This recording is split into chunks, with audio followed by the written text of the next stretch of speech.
So, as I said, I'm Sarah Linda Lichtblau, Director of Education at the Hudson River Museum, and it is my distinct pleasure to kick off tonight's program, Nybelwyck Hall, Dollhouse in Bloom.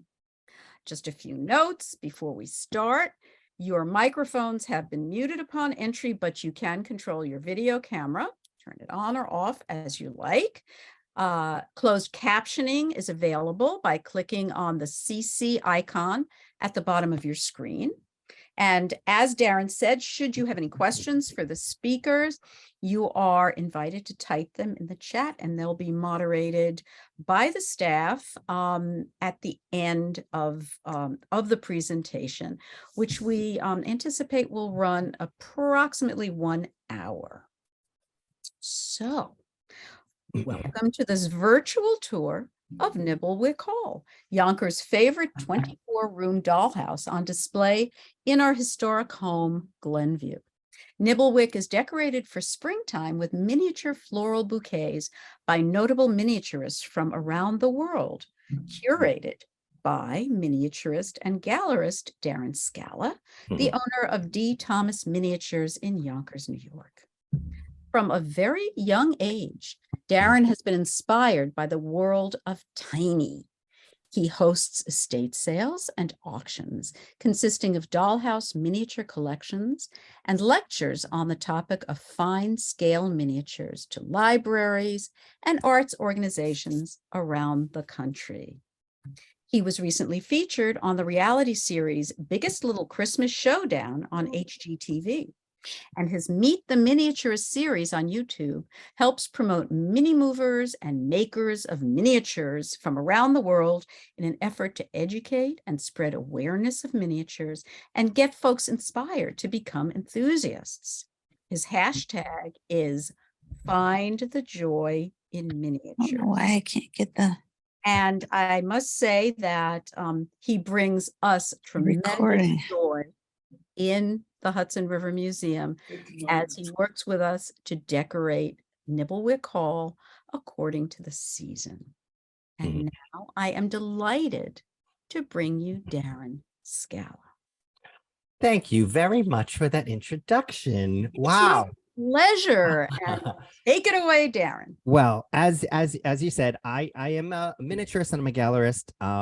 I call myself an unapologetic miniaturist. I'm going to go ahead and start and share my screen, can go right into this presentation. Just to remind folks that the chat box is open throughout. Please feel free to use it. Again, I don't know if I can get to every question, but feel free to ask in the chat box. I will probably get a copy of the chat box, so you can ask questions in there. I'll probably see them later on.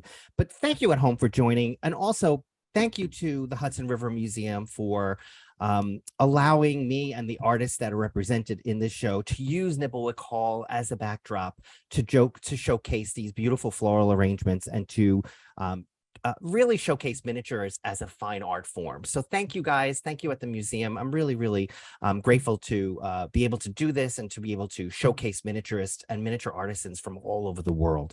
So let's talk about Flowers in Bloom and this 2023 Spring Flower Show at the Hudson River Museum.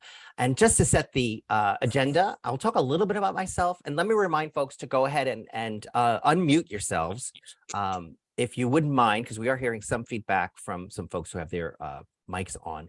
I'm going to touch upon the history of miniatures just a little bit, and then go right into Nybelwyck Hall and talk about the wonderful, whimsical families of Van Nibblewick who occupy the home in Nybelwyck Hall in the Glenview, which is on the campus of the Hudson River Museum. And it's a wonderful place. And I really do hope you guys do get to see it in person at some point.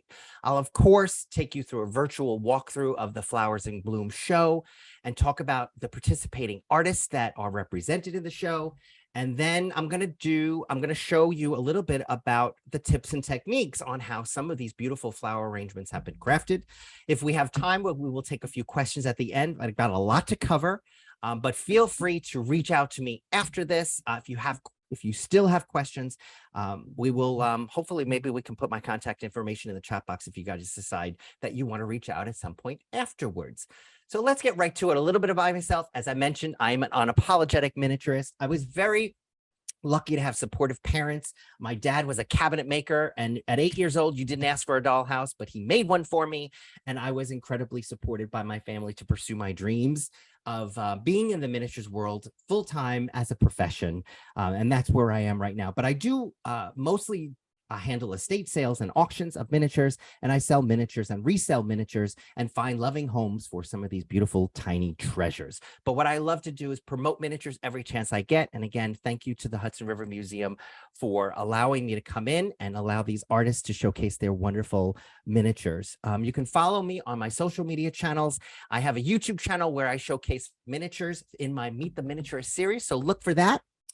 And let's get right into it. You know, miniatures have been around forever.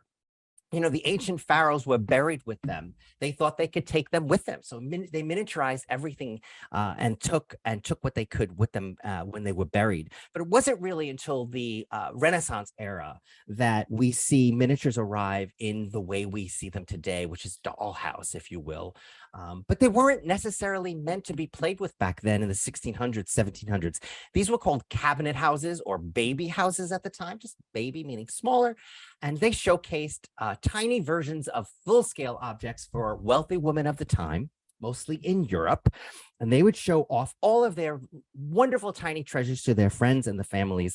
And this is really the earliest inspiration of what we know as dollhousing today. But miniatures have really always been a part of our lives in some way. And I'm sure you guys can think back to when you were a small child playing with tiny things, whether they were dolls. If you were a boy, maybe they were trucks or cars. But miniatures have always been in our lives, and they've always been inspirations for us. But if you fast forward to sort of today, they've kind of become this pop culture phenomenon. And I wanted to pull this article from the New York Sunday Times style section from just this past weekend, talking about this wonderful world of tiny. So if you can catch it, go check out that article. It talks about miniatures and the miniature showcases that happen across the country, selling miniatures and fine miniatures. And also there's a show in New York City called the Smallest Beautiful Art Exhibition. So just little examples, haha, no pun intended, of miniatures being in our lives, in our worlds, in the fine art world and the pop culture world and the media landscape as well. So look for some of those things and to bring miniatures into your world in a great big way.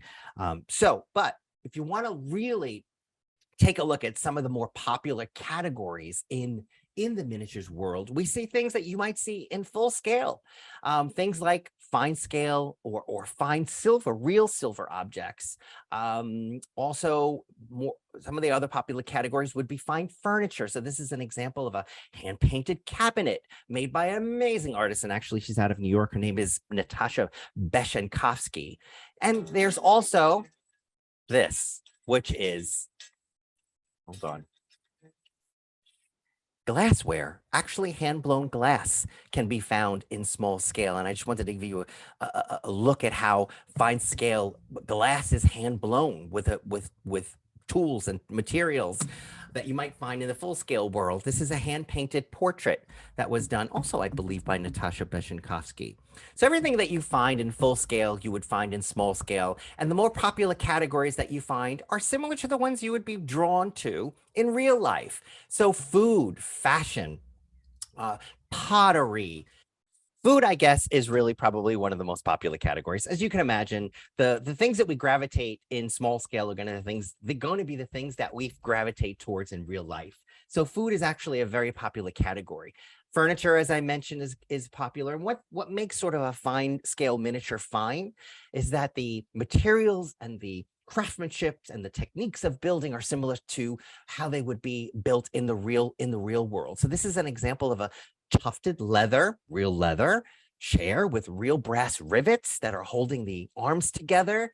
So you just want to plop yourself into that chair. And so those are some of the examples of what you would find in small scale that are really, really popular. And of course, there are flowers.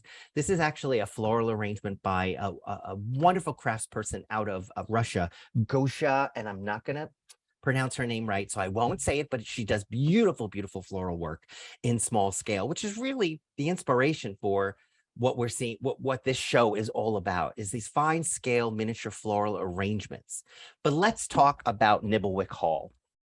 let's talk about Nybelwyck Hall and the Van Nybelwicks, which is the fictitious family that occupy this wonderful structure that was built and created by Mark O'Banks. He was an artist. He's no longer with us, unfortunately, but he was an artist in the 80s and the 90s. He was a craftsperson. He was an actor. He was studying to be an actor, and he created this amazing dollhouse. I call it a mini mansion. It's a mini manse. Over a 10-year period from 1999 all the way through to 2000. It took him 10 years to build this structure. And no surprise, there are 24, no surprise it took him that long. There are 24 rooms in this that he actually made on the floor of his apartment in Washington, D.C., where he lived. He actually grew up in New York State, close to New York City, inspired by the Hudson River around him. And this house, believe it or not, has 3 different architectural styles. I want to go back for a second. This house has 3 different architectural styles, which are very much a part of the Hudson River Valley landscape in terms of architecture. And he was inspired by the Dutch, the Georgian, and the Victorian styles. He brought them all together in this wonderful structure, which is about 8.5 feet long. It's about 4 feet high, maybe a little bit higher with some of the clouds that you don't see in the photographs. And it's about 2 feet deep. And everything about this architectural structure is real. You can actually, if you miniaturize yourself, you can walk through this home and get to every room in the house from the bottom kitchen all the way up to the 4th floor. You can walk through it architecturally accurately. Don't know if I'm saying that right, but I hope you know what I mean. There are over 900 individual objects that are included in this mini mansion, both a combination of manufactured pieces and artisan pieces. And I think that's what makes this house such a wonderful piece, is that he worked all of those pieces together, along with this whimsical story of the Van Nybelwicks that live it, to make it this eclectic mix of wonderful. And I just love what he did and how he brought the story of the Van Nybelwicks together. This is actually capturing a day in the life of the Van Nybelwyck family, who has a daughter, Celestine, who's about to get married, and they're preparing for her engagement, which is happening the next day. And the short net is she really loves her music teacher and her real engagement, soon to be husband, fiance, is really in love with someone else. So there's a lot of drama going around in this story. So I definitely encourage you guys to look into the story, because the story is full on drama, and then you bring into the miniatures, and it just makes it so much fun. But each room has a specific meaning. Mark O'Banks had a specific meaning for each room that he calls out and suggests. And believe it or not, the Nybelwyck Hall, the Van Nybelwyck family, and the name of the structure was conjured up after a session with a Ouija board. I just love Mark O'Banks. I love him to death. I wish I could have met him. I think we would have been buddies from day one. And so again, back to the story of the Nibblewick, the Van Nybelwicks that are occupying this home. This is a snapshot of what's happening in the living room as they await the arrival of the music teacher, who's really in love with the opera singer and all of that. And all the while, Mrs. Greer, who she spends a lot of time in the kitchen, is preparing for the meal for the next day. I really wanted to give you a snapshot of the rooms of Nybelwyck Hall, because they really are extraordinary, and the art dolls that occupy them are so wonderfully made. And then, of course, you have all of the wonderful pieces that make up each of the rooms, so well thought out, well crafted, bringing all those pieces together. So kudos to Mark O'Banks on this wonderful achievement. One of my favorite rooms, I actually, they're all my favorite, but this is actually the upstairs conservatory. It's a glass conservatory on the very, very top floor. And of course, you'll see which flower arrangements occupy or take place or adorn that room as well as we move on. So let's talk about Flowers in Bloom, which is the wonderful exhibition that's happening right now at the Hudson River Museum in Nybelwyck Hall. This is actually the second time we're actually putting this show on. We had sort of a quiet, softer presentation exhibition last year, but we're just coming out of COVID. So a lot of many of these flowers that are here that you're going to see today were presented last year as well, but didn't get their just due. So I'm so happy that all of the flowers are now going to be seen in this show and share them with you. The concept of this flower show is really about celebrating the spring season, of course, but also highlighting the structure of Nybelwyck Hall at the Glenview, and also to raise awareness of miniatures as a true art form, and to promote the many miniaturists out there who are working diligently in the silo of the miniature world, but don't often get seen outside the miniature world, to get its just due from the fine art community and the museums around the world. So I'm really, really happy to be able to do this. And again, thank you to the Hudson River Museum for allowing us to come in and decorate Nibblewick Hall with these wonderful, beautiful flowers.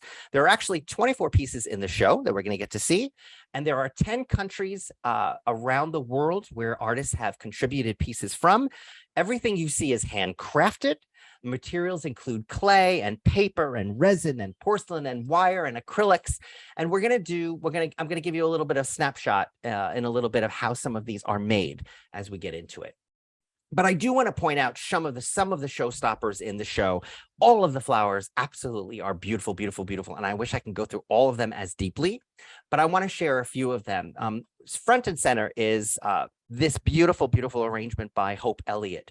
Hope Elliott is a fellow of the International Guild of Miniature Artisans. If you guys aren't familiar with the Guild, it is one of the largest organizations that dedicated to fine art miniatures and promoting the fine art miniature world, and to be become raised to fellowship status at the Guild is definitely a high honor, and you can see why. So Hope created this piece called the Victorian Splendor. It's got heirloom tulips, larkspur, jonquils, flowering cherry, and fern. It's in a silver-footed jardiniere. I hope I said that right. And every piece and every flower is hand sculpted by Hope, and it's just a beautiful piece. The next up is a piece by Esha Bijoutkar. I hope I said that right. She's got an Instagram account. I'm going to share everybody's social media so that you can go ahead and follow them at the end. But she has an Instagram site called Pink Petite Rose. And this is she's actually a newcomer in the miniatures world, and she's got an engineering background. And I'm just floored by the fact that both sides of those brains are working, because this is they're all my favorites, but this is a beautiful arrangement. She's actually has several pieces in the Small is Beautiful art exhibition in New York City. So she's getting around, which is awesome, and her work is being shown. This piece is I don't have these are all roses. Every one of these or different roses. Beautiful, beautiful piece made of cold porcelain. I'm going to talk a little bit about what the cold porcelain process is. I'm going to bring her up later. I actually just interviewed her for a Meet the Miniaturist webinar, Meet the Miniaturist episode that's going to be coming up in a few weeks. So that's Esha Bijoutkar out of India. And this is work by Masuri Miura. She's also known as Macy. She's out of Japan. She's on Instagram as Studio Blue 038. And she's a Japan-based miniaturist. She's very well known for her floral creations. This is an arrangement of roses, rosebuds, Annabelle, sweet pea, lanunculus, and greenery. The process by which she makes her miniature flowers is something called kneaded acrylic. I'm just amazed when I see this kind of work. And then finally, I just wanted to point out four of the artists. This is work by Paula Gilhooly. She's New York based. She actually lives on Long Island here in New York. And she has been making flowers for many years. Her work is incredible. This arrangement includes roses, begonias, mums, daisies, carnations, ferns, and also greenery in a terracotta, sort of like this beautiful aged terracotta vase. Definitely take a look at the vessels that these come in, because in addition to the flowers being very, very well thought out, the vessels that are used are also incredible. Why don't we see if there are any questions that I can quickly take before we do our virtual walkthrough? So yes, Darren, you've I think Jean asked if you could say what the flowers are made of. So yes. You've been addressing. I'm going to talk about what each arrangement is made of when I go through the walkthrough, for sure. There was a specific question though, from a visitor all the way from Memphis. Yay. Right. So you see that? Is there a resource for miniatures made within an historical period, as Great. well as a resource for crafting period miniatures? Wow. So That's yeah, a loaded question. it's a loaded question. It's He's a loaded specifically question. interested in 18th century British furniture. You and know, I love that question. I love the specificity. Right. Yes. What I'm going to say is, while Facebook is probably one of the most polarizing social media platforms today, it does have a very, very welcoming, supportive, positive communities that would love to answer this question. Because actually, I don't think I have a question. I don't have an answer off the top of my head. But if you go on Facebook and join some of these miniature communities, you will find answers, and people will love to answer them for you. So Thank you. And thank you, Darren. yeah, my pleasure. All right, so let's start the virtual tour. So the virtual tour is basically going to take about 15 minutes, and I'm going to just run the video and speak through it. So that yeah, there we go. Let's see. We're going to start in the Great Hall. Center stage, double staircase is really a focal point, and here we have Hope Elliott's piece right there in the center. As you can see, it's actually on a hardwood table, which is awesome. And it sort of is like the focal point for the show. It's a classic Victorian arrangement that is just perfect for this show. Next up, I just wanted to give you a little bit of a heads up of the different rooms before we get into each of the individual arrangements. This is the kitchen, which just comes off of the conservatory, the downstairs conservatory, because there's more than one, of course, because this is a mini mansion. And then we head into the Colden dining room, which is all adorned with probably some of the largest pieces in the show, because this is really going to be the center point of everything that's happening in the house. So this is where some of the biggest arrangements actually end up be going. For the miniatures enthusiasts, there are a lot of Pita Quisto silver objects in this room, which are pretty awesome. And there are a number of beautiful porcelain pieces as well. This is the Rixley Conservatory. This is the downstairs conservatory right off of the kitchen. And this piece is by Mary Kinlock. This is an assortment of herbs, which has thyme, parsley, and sage in it, in tiny white planters. And you can't really see it, but each of the names of the ingredients are actually written on there. Then we have a very simple glass vase filled with dandelions, and that's by Olesa Onyasheva. She's from Russia. And these are hand-cut paper with wire stems. And I just actually want to just stop this for a second, because I wanted to talk a little bit about Mary's pieces, which, Mary's, her herbs, this is all Japanese crepe paper. And she commissions paper makers in Japan to make the paper that has just the right texture, so that she can really achieve the realistic versions of these beautiful herbs that are in the planter. So just something to note, just the level of detail involved in making some of these miniatures. All right, so let me just fast forward a little bit. And, oh, wait, okay, so actually, let me go back a little there.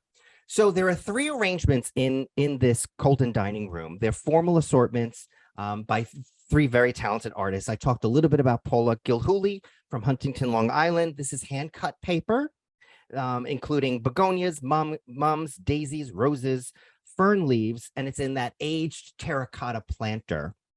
Oftentimes, the miniaturist would make the planters themselves, and I will highlight when they do.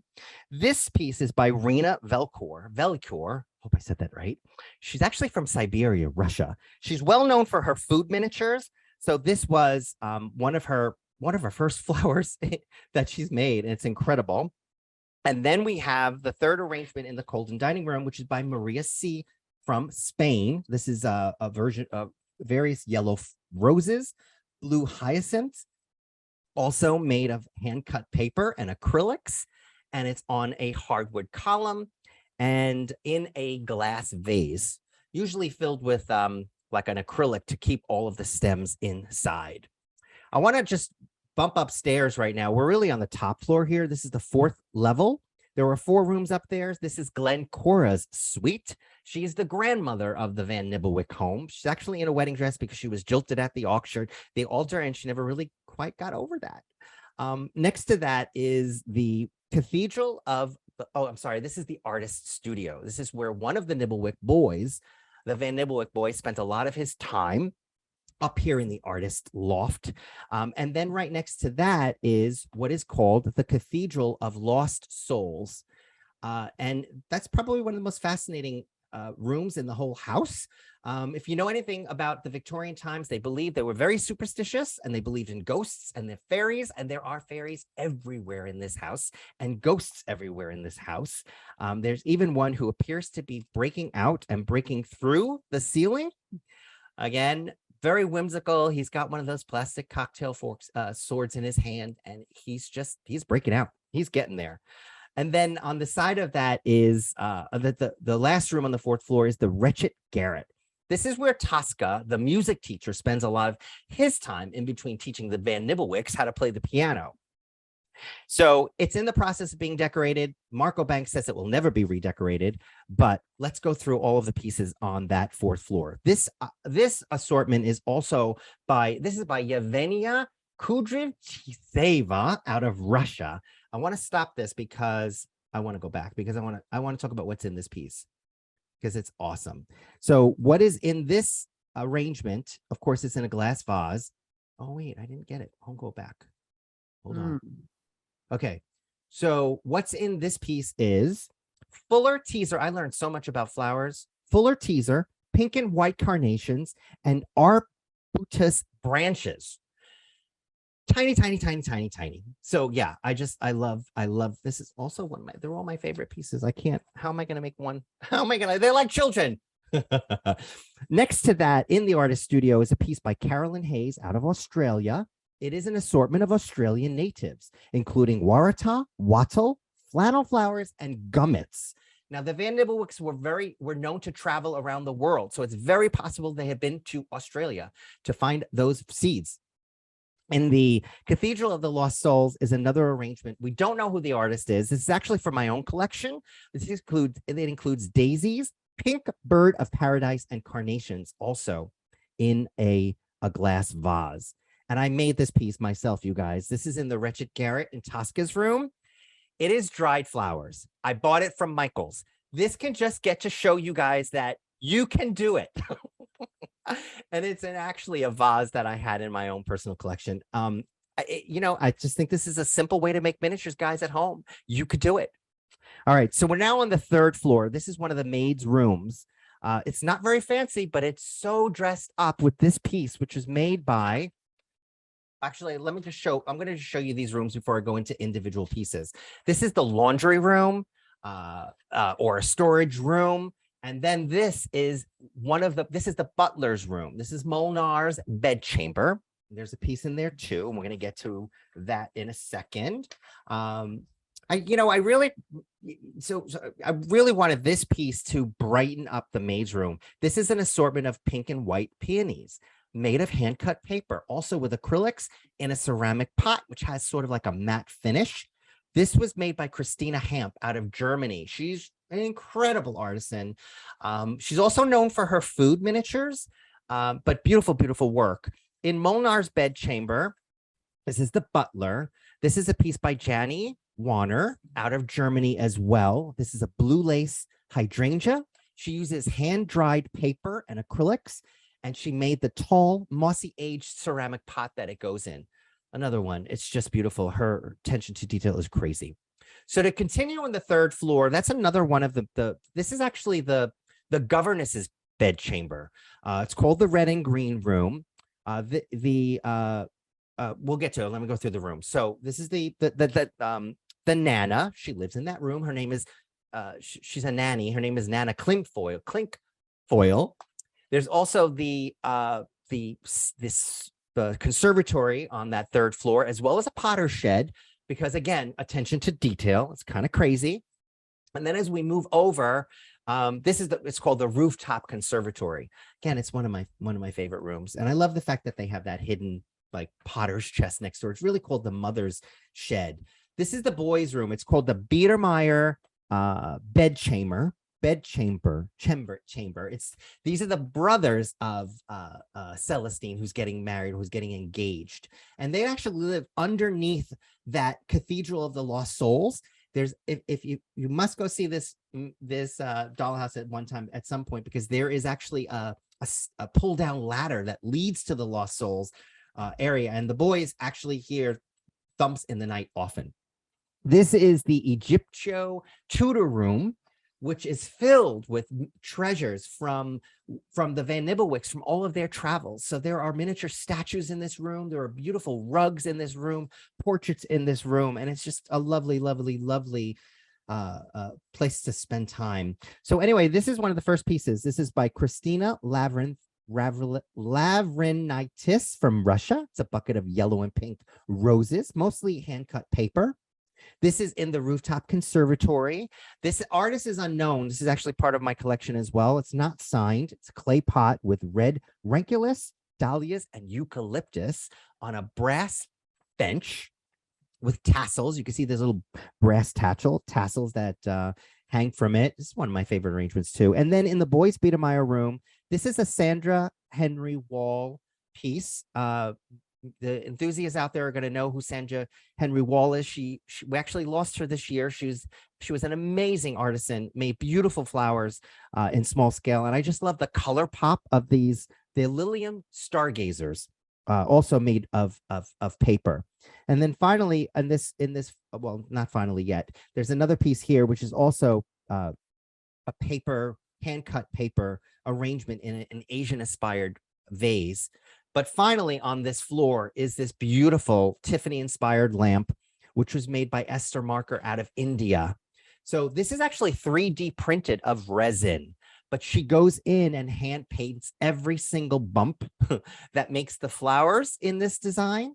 You'll also note that this is, she uses metallic wax to finish it off and glass paint to highlight all of those pieces. It's actually a working lamp. It's a working piece, which is kind of crazy.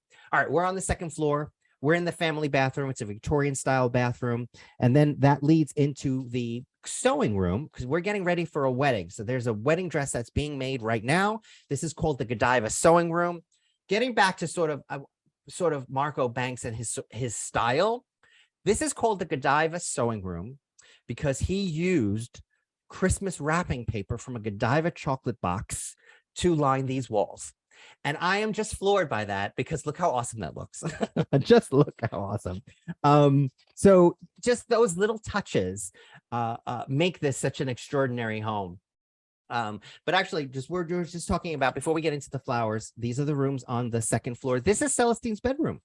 And inside that bedroom is one of the maids who's sort of eyeballing the dress she's going to wear at her engagement party. So there's a lot of drama there going on. But there's a plan actually for them to elope. So this maid is actually going to get that dress at some point, or at least that's the plan. All right, so we're in the Godiva sewing room. And the piece that was made for this room was done by, it's actually a pink and white roses, peonies, and tulips made by Darla Miazik. She's out of Canada. And it's also in a very Asian-inspired urn, if you will, which again is very period for the time, and a lovely arrangement. I think it really looks good in that room. Also in the gold bedchamber, which is Celestine's bedroom, is a piece by Olesya Armchayeva from Russia. Let me stop this because it's going too fast. And I want to make sure everybody knows what everything is. Oh, yeah. I want you to see these tulips because they're awesome. Hold on, if I could just back it up there. So this is an assortment of tulips, which are obviously red and yellow, made by just red and tulips they're in a glass mason jar with a beautiful little red bow. Again, some of my favorites. It's lovely, and that's Olesya Arnishava out of Russia. All right, let's continue because we're going to move to the nursery. This is where Nana Klinkfoil is taking care of all the kids. And this piece is also by Darla Miazik out of Canada, and it includes an assortment of pink and white roses. Those are made of paper, an acrylic, and wire, and they're in a white vase. To continue the second floor, this is the charade. Oh wait, hold on. Am I saying that right? This is the Scheherazade room, which was modeled after the book Arabian Nights, because again, I got to stop this. Again, the whimsical approach. This Scheherazade room is named that way because the walls are made from a 2-volume set of the Arabian Nights, which was published in 1902. How crazy is that? All right, so one of the pieces that graces this room, and as I mentioned this before, was made by Masura Miori. She's also known as Macy, out of Japan. And in this arrangement, she makes these by a process called kneaded acrylic, which just blows my mind that she's actually working with the acrylic and working with the color to hand pound or hand make each petal in that arrangement of roses, Annabelle, sweet pea, and ranunculus. My goodness, I'm learning so much about flowers in this show. So hold on. Why did it stop? Let's keep going. I don't know why it stopped. Oh, here we go. Whew. Okay, now we are in this is the master bedroom. This is the blue and marble bed chamber, the master bedroom. And there's a beautiful bouquet made by Mi Patio Escondido out of Spain. And it includes a bouquet of pink and coral roses. It's situated on a faux marble column, and it's hand-cut paper, also with acrylic, wrapped in satin ribbon. You can't really see the holder of the bouquet, but it is wrapped in beautiful satin paper. This is actually we're seeing this again, but this is Darla's piece that graces the nursery. Again, it's an assortment of pink and white flowers for that room. And then we're going to head down to the first floor. This is actually called the Zuber living room. And it's named after that because Marco Banks enlarged a 3-inch square photograph of a wallpaper design, and he enlarged it using and he made just the most beautiful wallpaper out of it. So this room actually is graced with 2 different floral arrangements. As you can see in that photograph, there's lots of drama happening. They're waiting for folks to arrive. That is a piece also by Sandra Henry Wall, who I mentioned is an IGMA fellow. And it's a large, substantial piece because this is pretty much a large room, and it is a formal arrangement that's made up of roses and sunflowers, daisies and tulips. And back to this work by Esha Bajutkar out of India. I now have in front of me the roses that make up this piece. So that includes, it's all roses. Blanc Pierre de Ronsard. I'm going to stop it because there's so many roses here to read. Roses of Blanc Pierre de Ronsard, Blue for You, Blueberry Stems, Spray Wit, and Windmere. This is made using cold porcelain, and we're gonna bring her up to talk about how cold porcelain is actually made. And she handmade the jug that is also included in there as well. Talent beyond talent. Okay, hold on. There we go.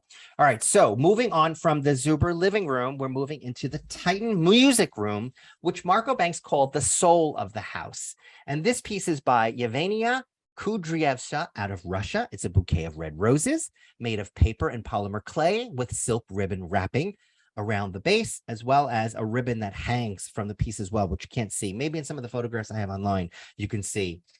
But I wanted to end with 2 things of this virtual walkthrough, which I wanted to share the Gothic Library, which is the last room on the right, which is a lovely room. We didn't get to get a flower arrangement in that room, but it is a lovely room. And maybe next year we can get the floral arrangement in there. But it's really the gentleman of the home's study, where he sits and he contemplates what's going on with his family in the home. I forgot about the understair. How could I forget about that?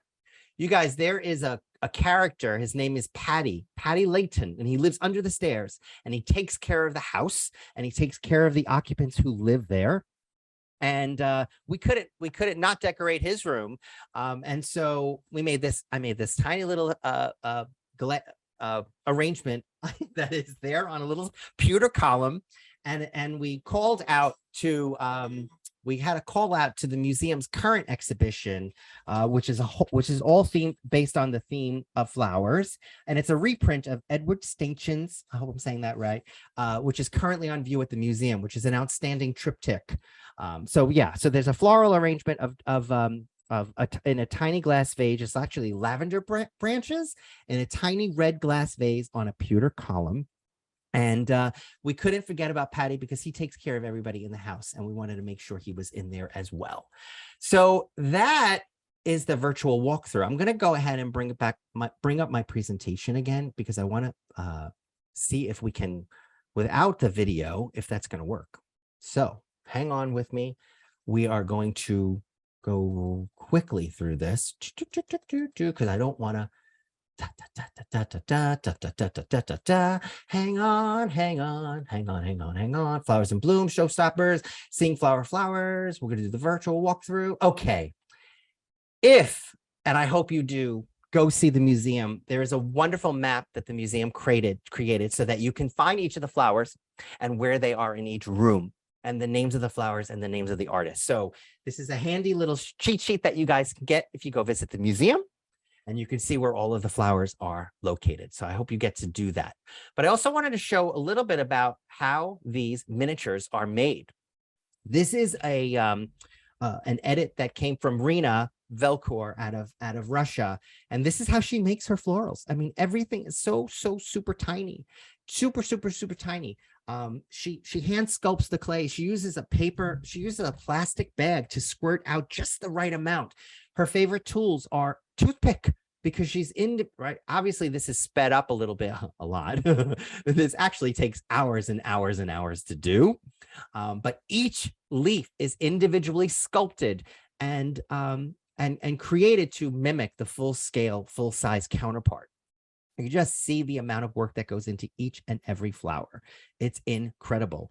And the little dabs of glue that gets used. I just love the plastic bag that dispenses just the amount of clay that gets used to put these petals together.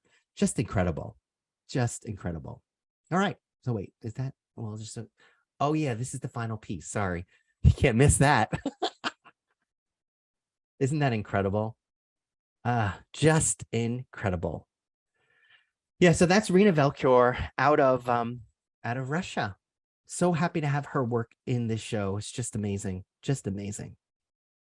Okay, so I'm going to go on to the next one. I also wanted you here in her own words how these are made. It's like, yeah. It's because you have to make each petal on your fingers, you have to make it so thin, and then you have to individually stick each petal in a pattern of whatever flower you're making. And then with the leaves is where you need to like sculpt the veins on it and then arrange it in a way that it looks natural, like how a natural cycle of a flower is. If you want to make it look a bit that's withering, and you need to put those dots and it's like tilting downwards and stuff. So it's like just a lot of research. I look at a lot of pictures and then I try to make it as real and natural to the real thing. I try to look at those pictures, and I like to make things look not so new. Like I could make flowers that are just standing up, like fresh flowers, but I wanted to, for that realism, I think if you're just making one or two flowers, like they're wilting, they're going down, and the leaves are getting a bit dry, I think it adds that touch of detail and more realism. Yeah. So how do you achieve the different colors that each petal might be? I mean, are they hand painted afterwards or during? Some are, yes. Oh, okay. So I add acrylic paint to my clay whilst I'm making the petals, but I add more shading. I think shading is something that gives you more of the detail. So after the flower is done, I add more. I use soft pastels. I use watercolors to basically then add more depth into each of the flowers. And like whatever I'm making, I use basic colors, but most of the details are achieved after the clay is dry, and after then I can use soft pastels or watercolors to then give it more shading and depth. So this is her in progress when she was actually making the piece. This is Esha Bhujetkar out of India. She made the little arrangement in the Zuber living room.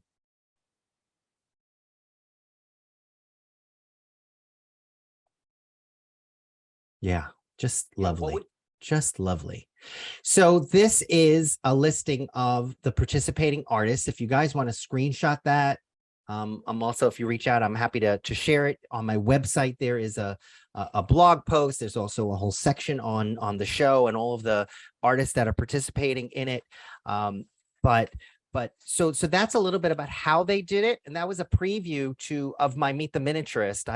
I had her, we filmed that last week, and that will be probably on my YouTube channel probably in another week, the full interview with Esha. So look for that. But this is a list of the participating artists. And, I have to thank them, all of them, for being, for doing such beautiful work, for gracing the Nybelwyck Hall mini mansion, and for showing us how beautiful miniatures can be. And yeah, so that is my spiel. Let's wrap this up with any questions, because we do have a little bit of time, don't we, Sarah Linda? We do. We certainly do. We have till 8 o'clock. So we have a full 6 minutes. If anybody has any comments or questions, I want to thank, I'm sorry, I don't know your name. I just know your number, 371951731. It could be a song, but thank you so much for your lovely comment. And Robin, thank you too.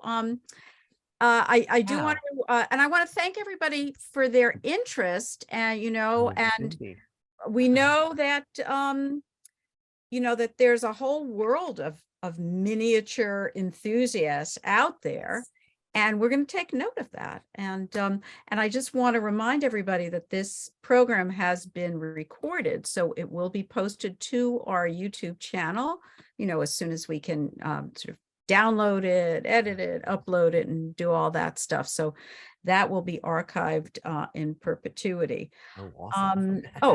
Hi, Cindy. I see that's, I don't know why, but you know what? Thank you.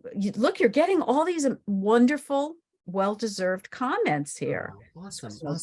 Inspiring. So do we have any questions? Thank you so much. It is a delight, right? It's always a delight being with Darren, working with Darren.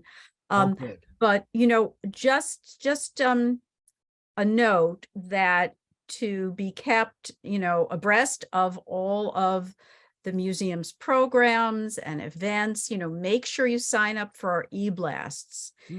If you're not a member, if you're a member, you'll get all that information automatically.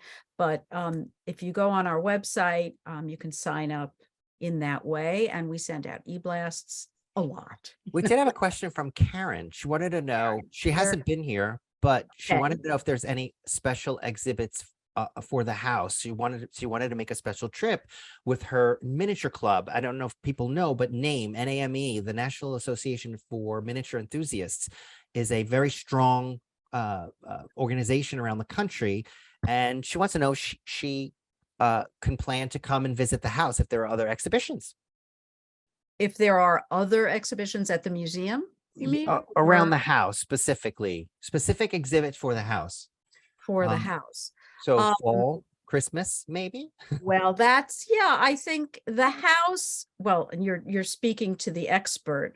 Darren comes in, let's see. Now we're doing it kind of on a cyclic, it's almost every season. Yeah. It started out, Darren would decorate the house for the holidays. Right. Specifically for Christmas, because the Von Nibbelwicks would have celebrated Christmas. Right. And complete with trees and wreaths and presents under the tree, little presents. So that's always such a joy. Preceded by Halloween, let's not forget, right? And that he makes it really scary and cute. And he installs many pumpkins, and we often people come in, and especially when we have school groups in there, we like to see if they can find all the pumpkins. Yeah. And so we've got, fall, winter, and now spring, and summer with our, just bouquets from the simple to the elaborate. So, there's always a reason to visit. And I know you were asking about a trip. I mean, if you wanted to have a private tour for a group of Glenview, which would include a long look at Nybelwyck Hall, I put information in the chat as to how you can book a tour. So we would love to see name. We would love to see all. Yeah. Just get in touch with us, and our colleague Megan, who's Oh, is Esha on with us? I'm sorry. I think Esha say hi, Esha. Is Esha there? Esha from India has joined us. Oh my God. And there's someone from France, 2 o'clock in the morning. I love it. Bonsoir et bienvenue. Beautiful. This is fantastic.